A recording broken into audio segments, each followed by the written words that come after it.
Well, we've just been talking about gold. Let's go there then. And with the gold and silver markets, particularly gold prices touching three-week high today, supported by safe haven demand after US President Donald Trump threatened to impose a 30% tariff on imports from the EU and Mexico and other precious metals, including platinum and palladium, surging higher. Silver breaking out to make a new 13-year high.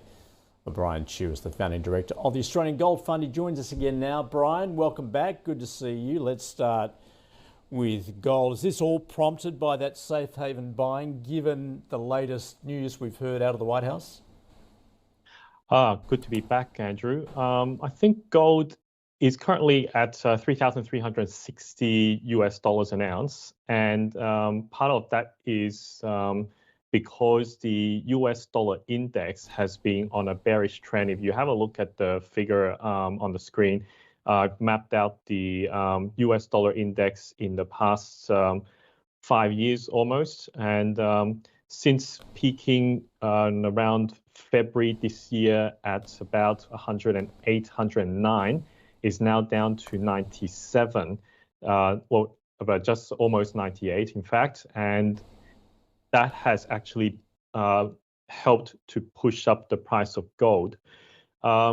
We have actually seen since the de-escalation of the Israel and Iran conflict, which I talked about last month, that I expected that to happen.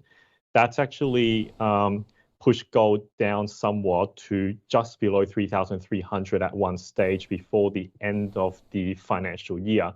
I think it's pushing back up because of a number of factors, partly because of the recent conflict between Israel and Palestine, but also because I think, as Henry mentioned in your last conversation, there is actually there's more talk about how the markets are becoming again more positive.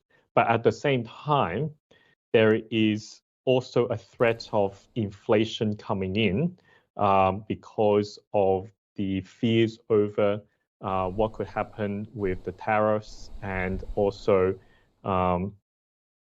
it's also offset by the impact or the expectation that the Federal Reserve could reduce interest rates.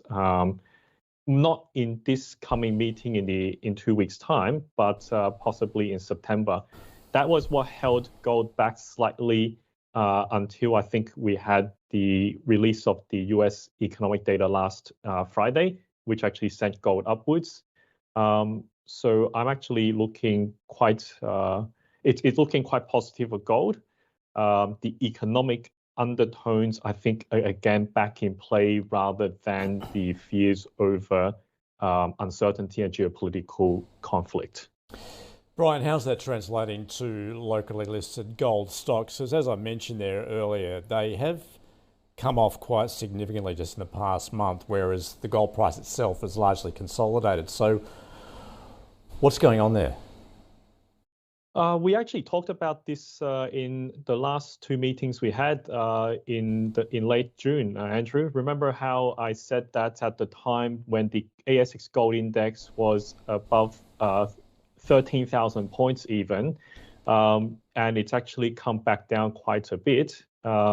This is a comparative performance chart just to show the how far gold stocks have gone. And in the last month or so, I did say that the gold producers were actually getting quite overvalued as they traded above 13,000 points. And when the Iran-Israel conflict de-escalated, I was saying I was a little cautious about whether the bombing of the Iranian nuclear facilities could cause further conflict between not just Iran and Israel, but also the US weighing in.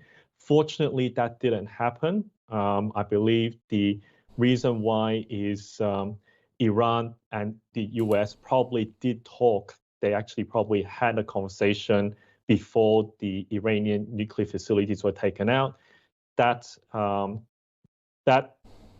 tension de-escalated, and as gold pulled back into the end of the financial year, I think gold stocks also sold down into the just before the end of financial year through tax loss selling, and also what I said about the potential overvaluation. Now that it's moved back down to about 11,000 points, I believe that the gold producers are looking, the value proposition looks a bit better.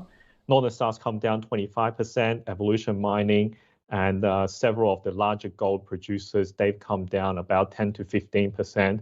If you look at something called the Gold Stocks Valuation Index, which I actually created myself to measure the relative value of gold mining companies to their value drivers being the price of gold, and the gold to oil ratio is now come down to about 61.8. It's now in the fair valuation territory, whereas for much of May and June, it was in the overvalued territory. And that's where I said was a good idea to take profits. That's what I did. And also my newsletter readers did. Now it's coming back down. I think it's in a better position for people to get in. I'm kind of dipping my toe into the larger producers, but my interest, of course, is still in the smaller end of town. Well, I was going to say, because last time you said you take some profits in the larger miners, look at the smaller end. So you maintain perhaps that is the place to look? Yes, that's correct. If you look at the price of silver, which you mentioned has moved to the 13-year highs at just over $39 an ounce today, we haven't seen that since 2011.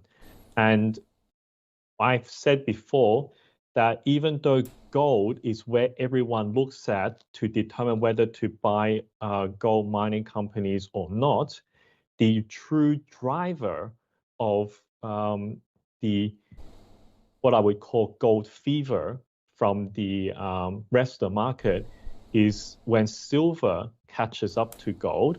And silver's finally done that, having broken above $35 an ounce, I think in around May, and now it's $39 in fact.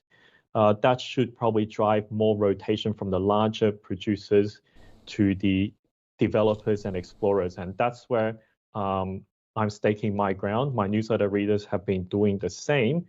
And I'd say only about a quarter of these explorers have started to take off, whereas 3/4 of them are just still kind of bumping at near the bottom, just like what's been happening to them for the last 3 years. So is it your expectation silver is just getting going? I think so. If we look at that silver chart again, it's clear that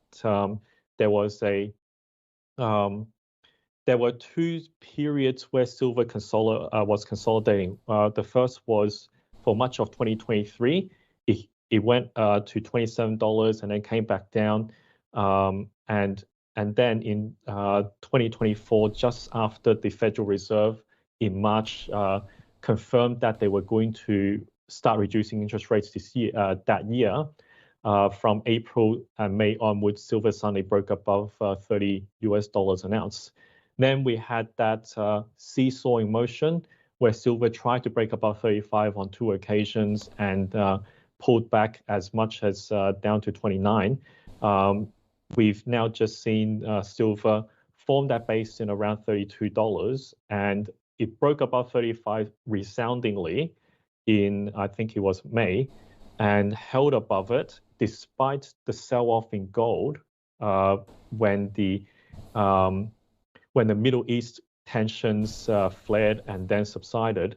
Silver held its ground, which gave me a lot of conviction that silver's built enough energy to pull up further, and there's a chance that should it break above $40 an ounce without having touched, say, back to 30, that could mean silver is about to make that snap rally to truly kick off this huge rush into gold stocks, especially the small end of town.